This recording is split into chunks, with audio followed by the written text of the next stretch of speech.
Selamat pagi anak-anakku kelas 5 semuanya. Selamat bertemu kembali dengan Ibu Elis. Hari ini kita akan memulai pembelajaran kita di tahun pelajaran 2021-2022.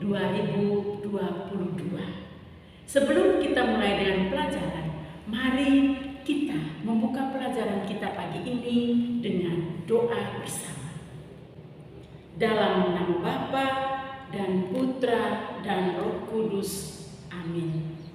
Tuhan Allah Bapa yang Maha Baik, kami bersyukur kepadamu karena hari ini kami boleh kembali memulai dengan kegiatan pembelajaran kami di tahun pelajaran 2021-2022.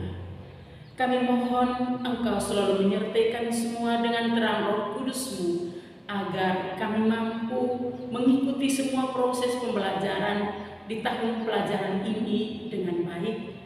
Khususnya hari ini kami akan mengikuti pembelajaran hari pertama kami. Semoga apa yang disampaikan atau yang diajarkan oleh Bapak Ibu Guru kami dapat kami pahami untuk menjadi bekal kehidupan kami di kemudian hari. Semua doa ini kami sampaikan kepadamu dengan perantaraan Kristus Tuhan kami.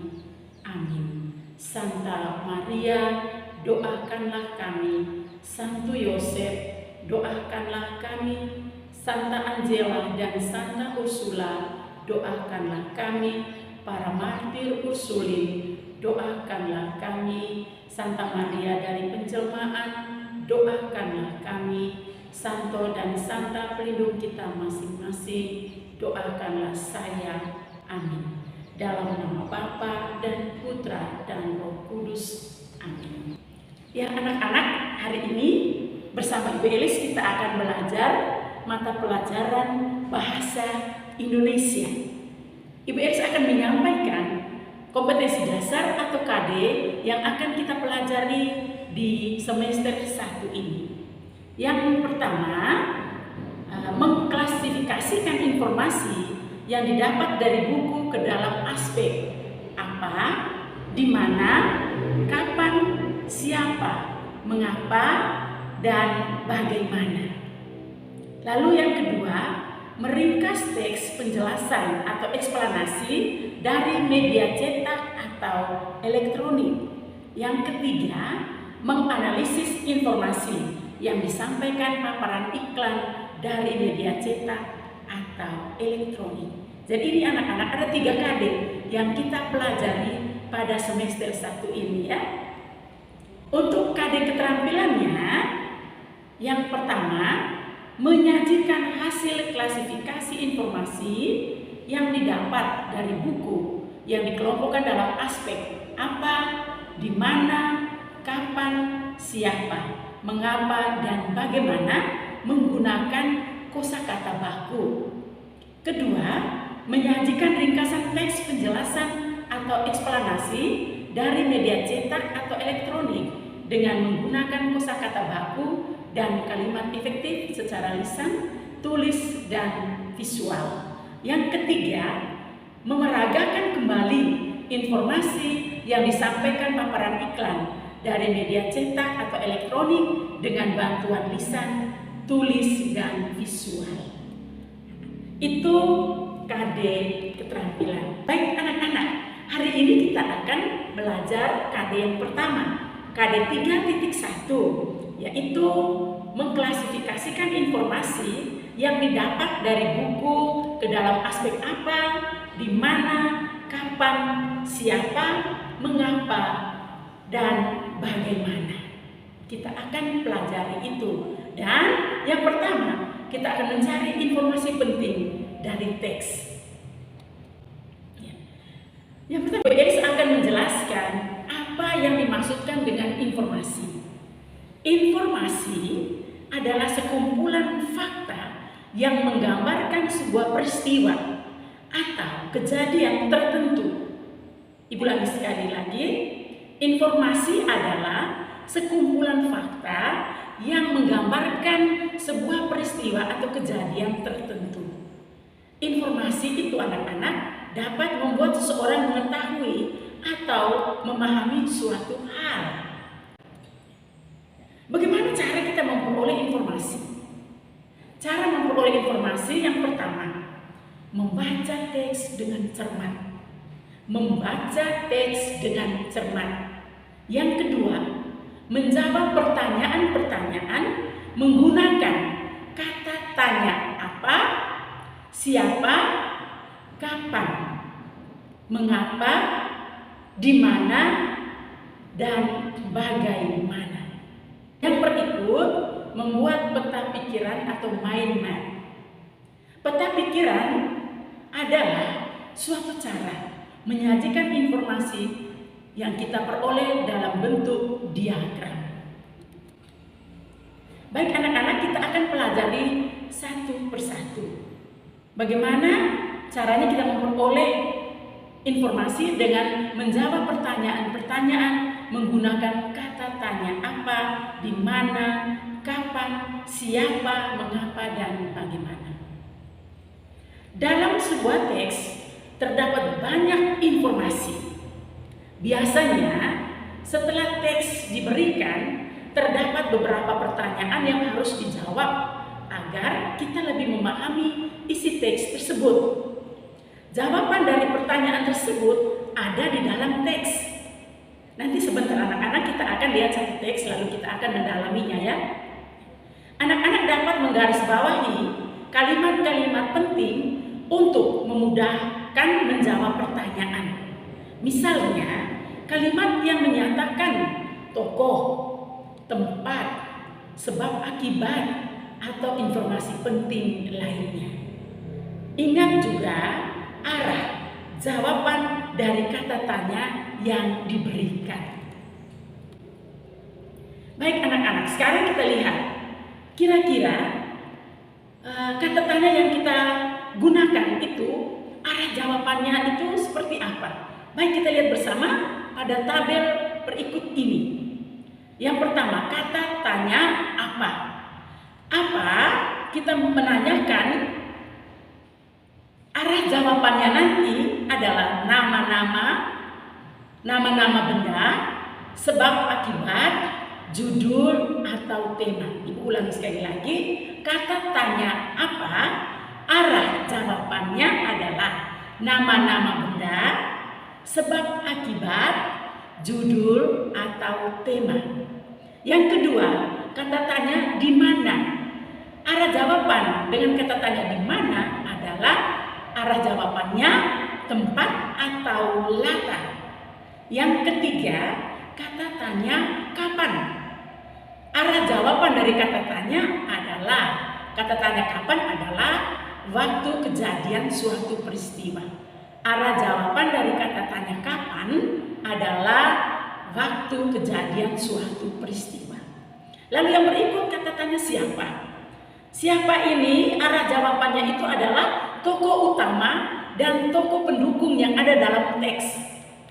Yang berikut kata tanya mengapa.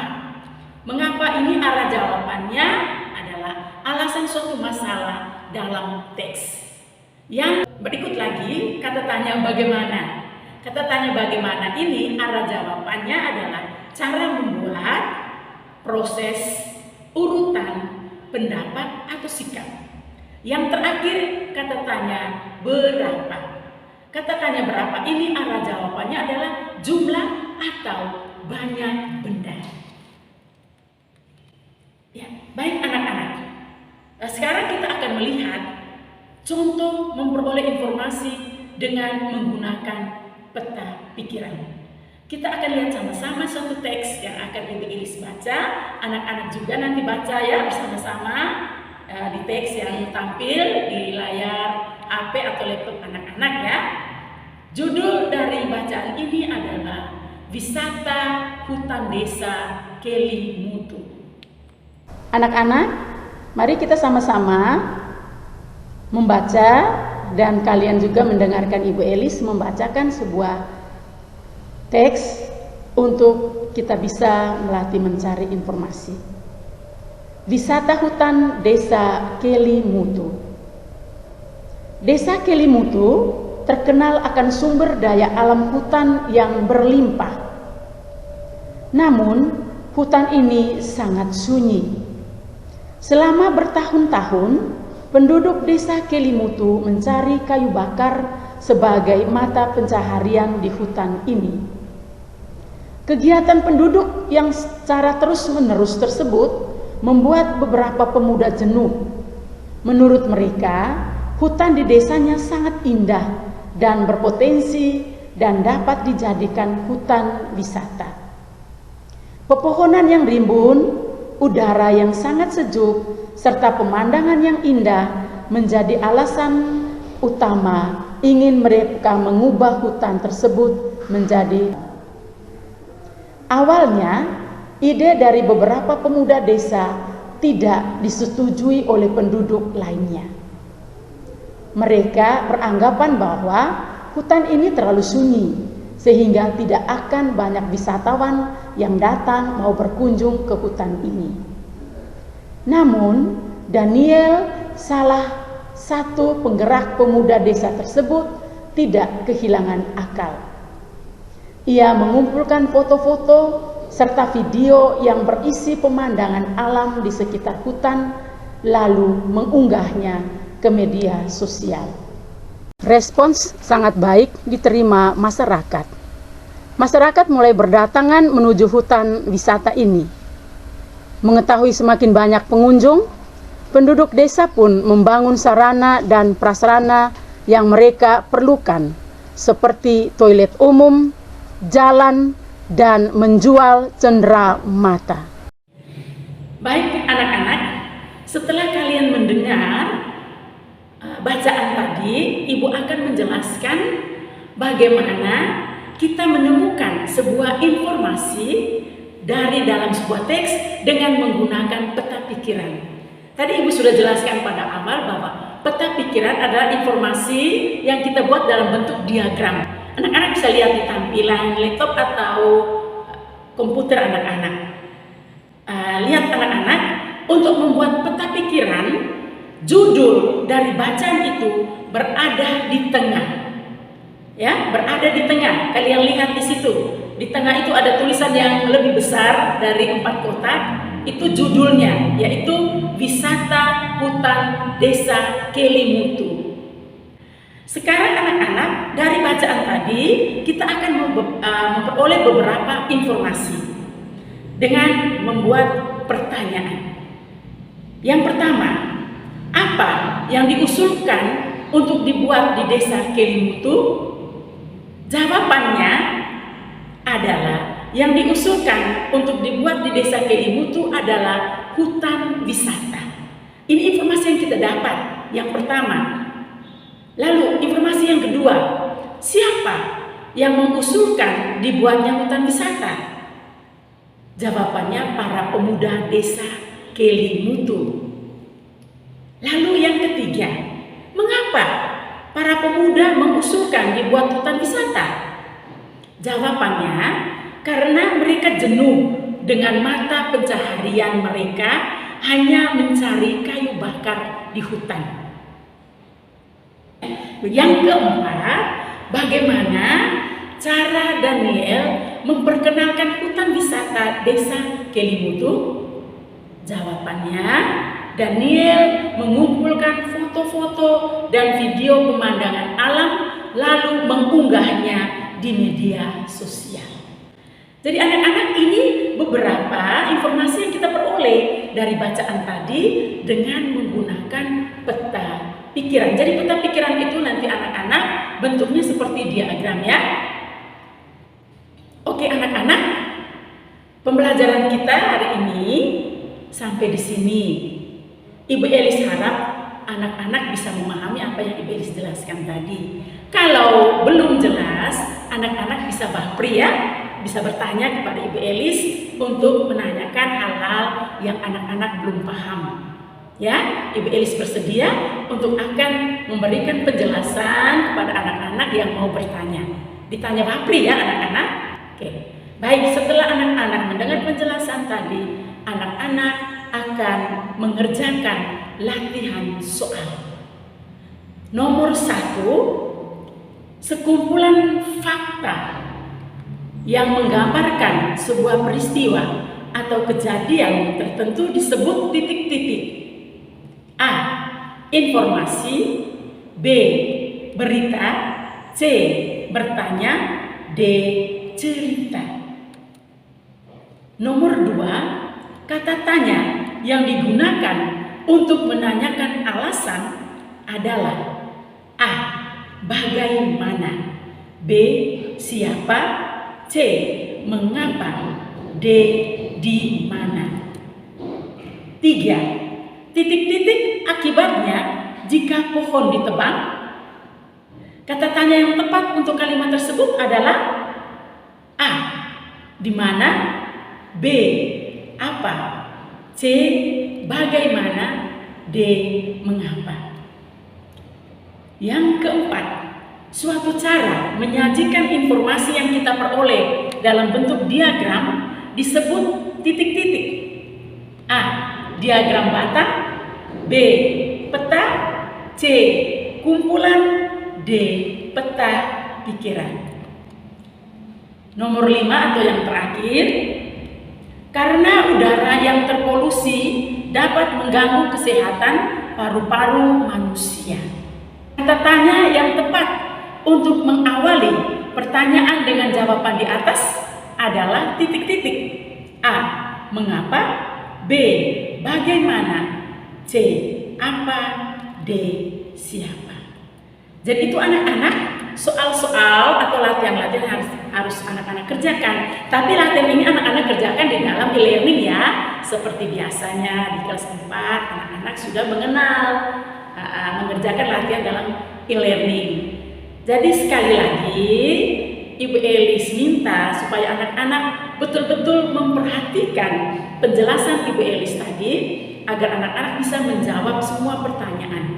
Pertanyaan-pertanyaan tadi jawabannya ada di materi yang telah Ibu Elis jelaskan. Baik anak-anak, terima kasih atas perhatiannya. Kita akan menutup kembali kegiatan kita pada pagi ini dengan doa penutup. Dalam nama Bapa dan Putra dan Roh Kudus. Amin. Salam Maria penuh rahmat, Tuhan sertamu. Terpujilah engkau di antara wanita dan terpujilah buah tubuhmu Yesus. Santa Maria Bunda Allah, doakanlah kami yang berdosa ini sekarang dan waktu kami mati. Amin. Santa Maria, doakanlah kami. Santo Yosef, doakanlah kami. Santa Angela, doakanlah kami. Santa Ursula, lindungilah masa muda kami. Santa Maria dari penjelmaan, doakanlah kami. Para martir Ursulin, doakanlah kami. Dalam nama Bapa dan Putra dan Roh Kudus. Amin. Terima kasih juga buat Bapak Mama yang sudah menyediakan sarana-prasarana bagi anak-anak kita di rumah, juga mungkin yang saat ini mendampingi anak-anak belajar. Terima kasih, Tuhan